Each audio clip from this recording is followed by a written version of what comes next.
യുദ്ധഭീതിയുടെ ആശങ്കയിലും ഇഷ്ട സ്ഥാനാർത്ഥിക്ക് വോട്ട് ചെയ്യാൻ നാട്ടിലെത്തുന്ന പ്രവാസികളേറെ. ഇപ്പോൾ വിമാനത്താവളത്തിലെ കൺവെയർ ബെൽറ്റിൽ എത്തുന്ന ലഗേജുകളിൽ മിക്കതും സ്ഥാനാർത്ഥിയുടെ പോസ്റ്റർ ഒട്ടിച്ച പെട്ടികൾ. SS മീഡിയ മലബാറിന്റെയും മലപ്പുറത്തിന്റെയും വാർത്തകളും വിശേഷങ്ങളും അറിയാൻ ഈ ചാനൽ ഇപ്പോൾ തന്നെ സബ്സ്ക്രൈബ് ചെയ്യുക. തെരഞ്ഞെടുപ്പ് ദിവസം അടുത്തതോടെ കോഴിക്കോട്, കണ്ണൂർ വിമാനത്താവളങ്ങളിൽ എത്തുന്ന പ്രവാസികളുടെ എണ്ണം ഏറെയാണ്.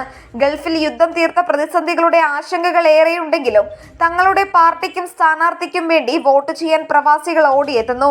പ്രത്യേക അവധി എടുത്തുകൊണ്ടൊക്കെയാണ് പലരും എത്തുന്നത്. വാർഷികാവധി വോട്ട് ദിവസങ്ങളിലേക്ക് മാറ്റിവെച്ച് വരുന്നവരും ഏറെയുണ്ട്. 3 മാസം മുമ്പ് മുനിസിപ്പൽ പഞ്ചായത്ത് ഇലക്ഷൻ കഴിഞ്ഞ് പോയവരിൽ പലർക്കും പക്ഷേ ഇപ്പോഴത്തെ പ്രത്യേക സാഹചര്യത്തിൽ വരാൻ കഴിയാത്ത നിരാശയുള്ളവരും ഉണ്ട്.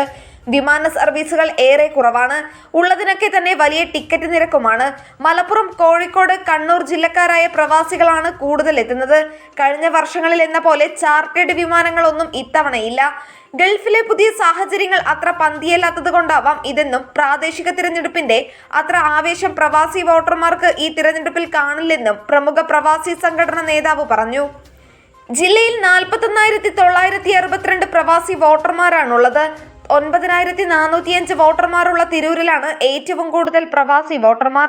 ഏറ്റവും കുറവ് ഏറനാട് മണ്ഡലത്തിലാണ്. ഇവിടെ 782 വോട്ടർമാരാണുള്ളത്. Nandana Babu, SS news, Malappuram.